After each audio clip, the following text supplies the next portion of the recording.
Richmond Odori, you'll find me.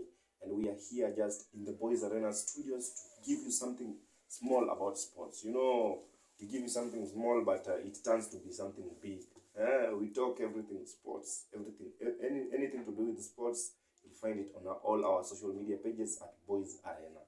And with me here in studio, I have a fellow. He's always a host here, but today he'll just give me his thoughts of the games that we are expecting this weekend. Yes, as usual, Osana Frederick is my name. Yeah. And today we are here to bring you the game week 2 and also the African Nation Championship analysis of what we'll be expecting over this weekend. Yes. Moving on to the CHAN competition, which is happening here in Kenya, Tanzania, and Uganda.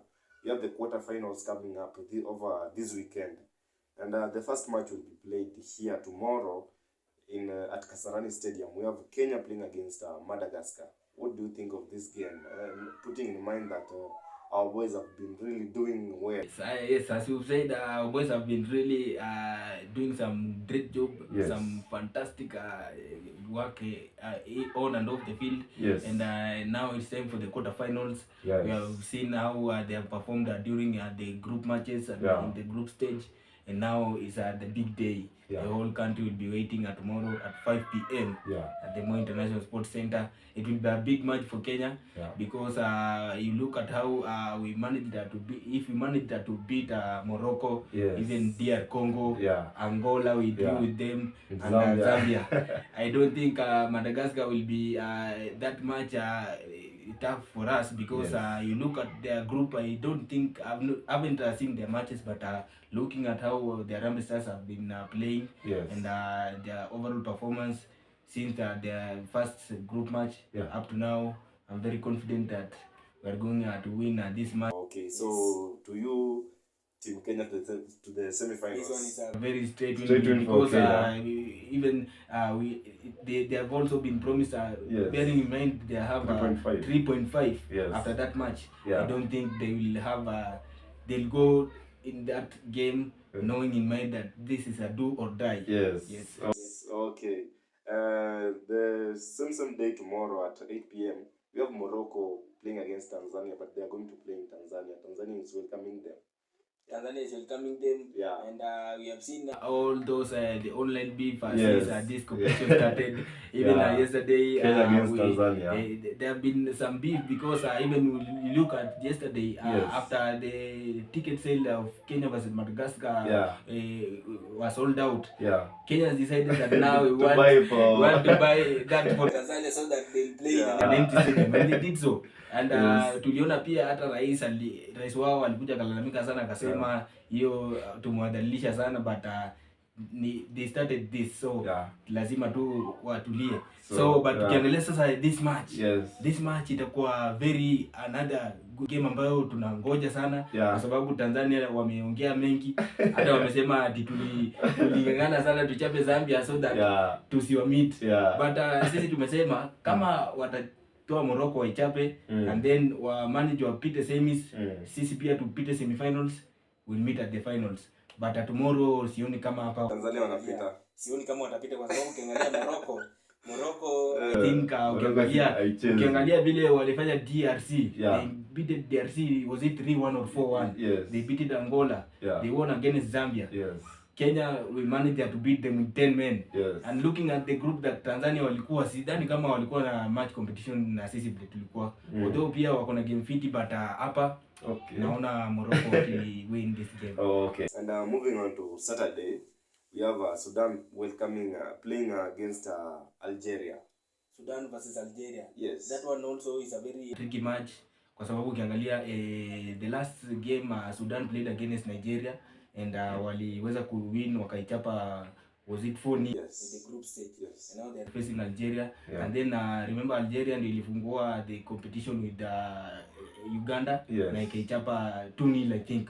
So hapa hivi hii mechi itakuwa ngumu sana, although Sudan might surprise us kwa sababu ukiangalia pia wako na game poa. Ukiona mabao yenye wamepiga zote, so I think hapo wanaweza tu surprise, but pia Waarabu, unajua Waarabu na soka ni moja, ni hapa na hapa, so hapa naona na Algeria might win, but also tusiangalie Sudan sana.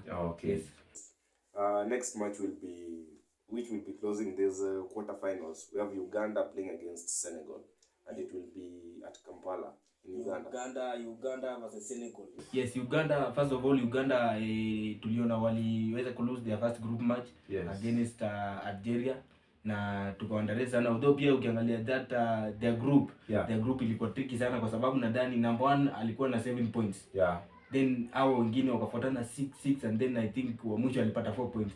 So hapo ukiangalia vizuri ni kuonesha Uganda walipita tu hapa kibahati kwa sababu ukiangalia it was South Africa they were supposed to qualify kwa sababu walipata penalty mbili za mwisho huko na ndio waka qualify. So I think hapa it will be an end of road. I think watapita hii kwa Senegal because Senegal pia ukiangalia the last CHAN competition I think ni hao walibeba in 2020 or 2020. So hapa naona wakitolewa tu hapa. Uganda wanaenda nyumbani. Uganda hapa ni kama this is the end of the road. Yeah. Okay guys, that's just our thoughts concerning the quarterfinals of this African Nations competitions, and let's just move straight overseas to Europe where we have the game week 2 prediction of the English Premier League, and it's kicking off tomorrow at night with the Chelsea playing against West Ham at exactly 10 p.m. What do you think of this match? That match, I think it will be an easy match for the Blues. Because you look at how the last game they managed to get a point. They drew against Crystal Palace, but that one I really attribute because Crystal Palace have been very good. So I think hapo walijaribu sana, and also ukiangalia Chelsea saizi they scored wako sawa, and ukiangalia on the other side West Ham bado ni kama wanang'ang'ana sana hiyo, bado wana struggle. Hapa Chelsea watapata their very first win this season tomorrow. I expect some people like Pedro and even Cole Palmer to score in that game. Okay. Moving on to Saturday, we have an early kickoff at exactly 2:30 p.m. Manchester City playing against Tottenham Hotspur. Putting in mind the last match, both of the teams won with serious results. They gave serious results, both of them. Yes, both teams you said are correct because Manchester City won against 4-0 and while Tottenham Hotspur also won their match 3-0. But looking at this match, it will be an early kickoff, and you know what usually happens during these early kickoffs. The unexpected usually happens. But bearing in mind that the last match that we faced against Manchester City, and so the last match we played against Spurs at the Etihad Stadium. You remember very well they humiliated us. They crushed you guys. They crushed us 4-0. 4-0. I think Madison scored 2 goals and even assisted. So this match it will be a revenge day for Tottenham Hotspur because you look at how Manchester City look at Manchester City scored. I think now our tactician Pep Guardiola has injected some new fresh legs into the squad, and you can see the confidence now is coming back to life. So this match it will be a very tough match though, but eventually Manchester City is going to win it, although it will be very tough. Okay. Yes. So you think someone like Mamouche can make an impact of this game? Omar Mamouche. Okay. Okay. At exactly 5 p.m. tomorrow, we have Bournemouth playing against Wolves. Bearing in mind, both of them lost their first match. Both of them lost their first match. Bournemouth really struggled. Bournemouth tried because they played Liverpool, and that game it was supposed to end in a draw for me. But you know, Liverpool is Liverpool. Yes, so that one I think also it's going to be a very straight win for AFC Bournemouth because you look at how their squad is, and the way they played against Liverpool shows you that they still have that that game they had last season. So hapa naona tu Wolverhampton wakipata tena kichapo ingine. Okay. At the same time, we have Brentford playing against Aston Villa. Brentford versus Aston Villa. Yes, and Brentford, you know, I think they'll be the team that will suffer a lot this season. Yes, because you look at how the players they have lost. And also Wissa is leaving. Wissa is also leaving to going to Newcastle, and also Brian Bomo left earlier. is now in Manchester United. So hapa hivi ukiangalia, and then looking at Aston Villa, I don't think if they have lost their key players, but squad ni ile. They sold Douglas Luiz, but he was on loan, I think, in Juventus or something. So hapo naona pia hapa itakuwa very big deal for Aston Villa. Hapa naona wakiwini hii match kwa sababu ukiangalia wako na squad, and Brentford ni kama ina struggle because ukiangalia they have lost that combination of Wissa and Brand Domo. So hapo unaona tu Aston Villa naona wako na upper hand in that game. So next match we have Burnley playing against Sunderland, and you know Sunderland, they really came with let me say a mentality of winning. You saw what they did to West Ham the first game week. The Premier League is one of the very competitive leagues, and surviving is not easy. So I think Sunderland have, they know that. They know that hapa hivi they will survive kwa sababu even you've seen in the past coming from the championship and then surviving the next season, it's not always easy for most teams. So hapa naona Sunderland pia in this game. Ukiangalia pia Burnley ni kama naona Burnley pia hii game pia what struggle kwa sababu ukiangalia if they manage to win 3-0, you know, winning against West Ham 3-0 is something that shows you that this team they know what they are doing in the field. So hapa ni kumaanisha pia Burnley naona pia wakipigwa tena in this game. And the game which will wrap up the day of Saturday, we have Arsenal playing against Leeds United at exactly 7:30 p.m. Yes, 7:30 p.m. Arsenal against Leeds United. Arsenal just made a signing yesterday. Tottenham target like yani hiyo tunaitaka they hijacked. So hapo Arsenal and I've always been saying this might be Arsenal season because you look at now their squad. Look at their forward now. They'll be playing Eze the left wing. Then we have Bukayo Saka on the other wing. Then Victor Gyökeres, the mask man. The center forward, the mask man. Then you look at their defense. You know how solid defense. Saliba, Gabriel Bagales. Then we have Timber wengine huku. Then ukuje upate keeper mwenyewe katikati kuna Zubemendi. Hapo captain mwenyewe fantastic. So Arsenal is a team to fear this season. Adikama the first match against Manchester United, most of the people complained that they won, but hawakuonyesha that game. But tukiangalia sasa this game, tukiingia sasa kwa this game, naona hapa Victor Gyökeres might score a goal and even assist. Naona akipiga his first goal of the season. Okay. Yes. So it's a straight win for Arsenal from your side. That one is a straight win for Arsenal. Okay. Moving on to Sunday, we have an early kickoff at 4 p.m. Crystal Palace playing against Nottingham Forest. Yes, that one it will be. With both teams, let me say, Crystal Palace lost Eze yesterday, and Forest just signed Douglas Luiz from Aston Villa. Yes, I think now that one also will be a very tough match. Because you look at how Crystal Palace have been playing. Even the last season you saw what they did to Manchester City. In the Carabao Cup. Then this season they opened their campaign against Liverpool. They won that Community Shield. Played against Chelsea. Drew with them. Now they will be facing Nottingham Forest. Nottingham Forest also has been very good. You saw last season they were about to play the Champions League, although they slipped during the last few matches that to end the league. So this game I'm seeing a draw for both teams because ukiangalia Crystal Palace watakuwa home.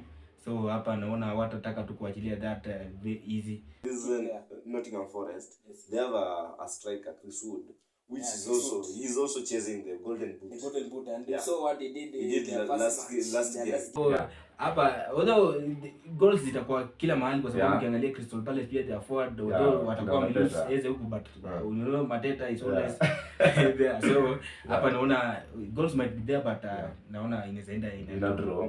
Okay. Next match at the same time, we have Everton playing against Brighton. Yes, Everton versus Brighton. And don't forget also they'll be launching their new stadium. Their 53-seat stadium. Watakuwa wana play their first match in that stadium. So ukiangalia pia hiyo itakuwa confidence booster to the players. So though you remember they lost last against was it Leeds on Monday. Leeds. And now they'll be facing Yes, so hapa naona pia itakuwa tricky sana kwao, but naona wanaweza jaribu wapate nini kwa sababu watakuwa nyumbani na kwa sababu uwanja mpya. Yes, you might want to they should give the fans something. Kwa sababu ndio tuna launch uwanja with the win. Sasa naona hapa watajaribu sana wapate ushindi in that game. Okay, yes. So the next match which will close for us Sunday, let me say it's the great Manchester United is playing against Fulham, but it's an away game, it's not at home. What do you think of the game, considering how Manchester United is really giving something good in this league? You know, playing against Arsenal and giving such a results. You know, Arsenal is one of the greatest teams. Yes, which I know that, if you give them such a result, if you play with them and give such a result, let me say you are a great team. It's a great team, and we cannot say it's giving their best because we have only seen their first match. It's just the start of the season. Start of the season. So let us wait until we reach even the game week 5. Then we can analyze and say now they are good. They are doing some great job. Yes. But now looking at this match, you said they'll be playing against Fulham. Yes. That one also, but will be away. That one is also will be a very a tricky match for them because you remember very well. The last match they played against Fulham, it was Fulham won. It was an FA Cup. It was an FA Cup and they won. And then you also, I know you're a Manchester United fan, you know these things. When Manchester United is facing some small average teams, average teams, they always like yani wanalegeza. So this season I'm still waiting to see kama bado itaendelea ama there will be a change because last season nikikumbuka mechi ambayo Manchester United they were playing against a big clubs, big six. Hapo unaona they give that performance, the resilience from the players and everybody. But now sasa hapo kwa Fulham pia naona wacha ni naweza pia the benefit of doubt kwa sababu ukiangalia the last game against the opening match against Arsenal, hapo naye the game ilikuwa poa. Kulikuwa na possession, kulikuwa na shots on target. So hapa naona pia Brand Umo may find the net and even Punya and so naona hapa ushindi inaweza kuwa kwa Manchester United, although it's not guaranteed. Let us wait until that game. Tuone pia kama hiyo game bado iko ama ilikuwa tu ni ya kutu full kama fans. Yes. Okay, and moving straight to Monday, we have let me say it's the biggest match of this game week because both of these teams are good teams. Newcastle welcoming Liverpool. And remembering Newcastle are the Carabao winners, last season, and they beat Liverpool. They won against Liverpool. And Liverpool are the title defenders. Defending champions of the EPL. Yes. You've said that one also is a very big game. Yes. You look at now and also ukiangalia kwa sababu kwa sasa I think bado kuna ile mvutano ya Alexander Isak with the Newcastle side and also anataka kwenda Liverpool and then the team naona bado kuna vurugano. So I think that match, I think Newcastle may surprise us kwa sababu ukiangalia also watakuwa wanaenda kwa huko kwao and maybe even from the fans themselves bado kutakuwa na hostility in the kwa Liverpool players because watakuwa wanaenda hapo wanasema sisi mnataka kutunia hapo, mnataka kutunyang'anya ni wetu. So hapo I think tegea a surprise, there might be a surprise hapa. Naona Newcastle might surprise. Newcastle might surprise us with the win. Okay, but let us wait and see. Bado season ni changa sana. Hii tutaongelea huko maybe game. Haina shida. All right guys, I just want to thank you so much for, if you have watched until here, thank you so much for watching, and don't forget to subscribe on all our social media platforms. Just follow us, Boys Arena. For now, it's a goodbye from me here, Richmond Odwor, together with Osano Frederick.